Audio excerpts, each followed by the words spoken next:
You are listening to Still Tide, The Boat That Never Sailed by Rolando ASISTEN Jr. Chapter 7. The Storm. Storms always announce themselves long before the rain arrives. You can feel them in the air, that tightening of silence that turns the world cautious. The forecast had warned of strong winds that weekend. Captain Ben stopped by my slip the evening before, pointing at the darkening sky. "She's a good boat, Tom," he said. "But tie her tight tonight. The bay's in a bad mood." I nodded and promised I would. The wind already smelled electric. By midnight, the clouds had gathered like a closed fist. Rain began before dawn, light and steady, then harder, until it drummed against the deck like 1,000 small hands.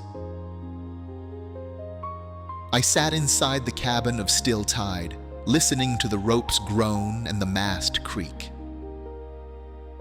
She rocked under me, steady but tense, her hull straining against the water's pull. I thought of all the nights I had watched satellites orbit above storms like this. Their instruments unbothered by the weather that terrified us below. Outside, lightning split the sky. The dock lights flickered, the world reduced to flashes of brightness and dark. A strong gust hit broadside, and Still Tide lurched hard against her mooring. I felt the impact through the soles of my shoes. Instinct moved faster than thought. I grabbed my raincoat and climbed onto the deck. The wind tore at me as I fought to tighten a loose line. My hands slipped. The tremor made every knot twice as hard to tie.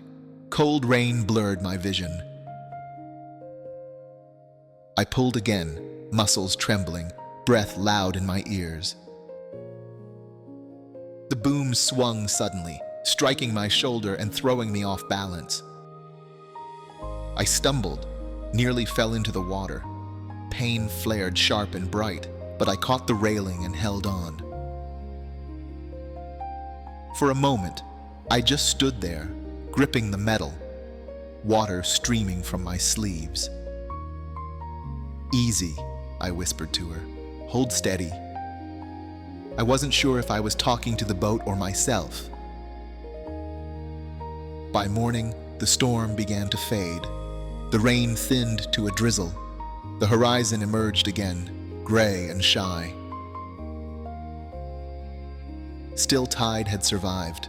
Her sail cover was torn, one rope snapped, but she was upright, faithful, and beautiful in her bruised way. I climbed down to the dock, exhausted. The wind had finally grown quiet.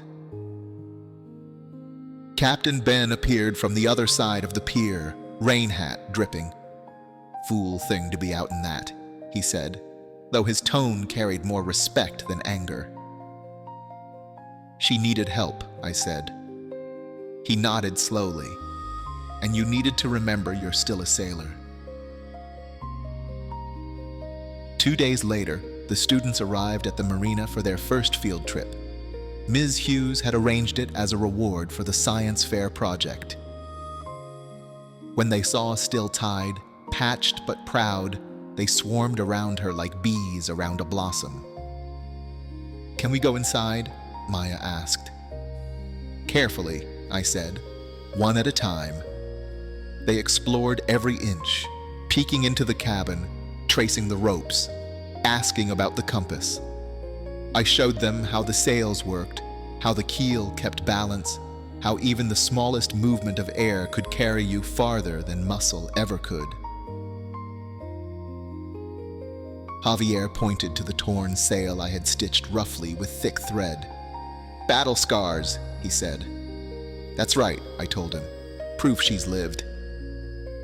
Ms. Hughes smiled. "You too, Mr. Calder." I didn't answer, but the warmth in her voice reached deeper than she knew. That evening, after everyone left, I sat alone on deck. The sun was setting, turning the wet ropes into threads of gold. My shoulder ached, my hands still trembled, but my heart was steady. I opened my notebook and wrote, "Observation. Storms do not destroy what is anchored." Conclusion. Sometimes the breaking is what proves the strength. The tide moved quietly under the dock, carrying bits of leaves and light. For the first time, I understood why I had named her Still Tide. Not because she refused to move, but because she knew when to rest, when to hold. And perhaps that was the lesson the storm had come to teach me. See you in Chapter 8, here at Still Tide.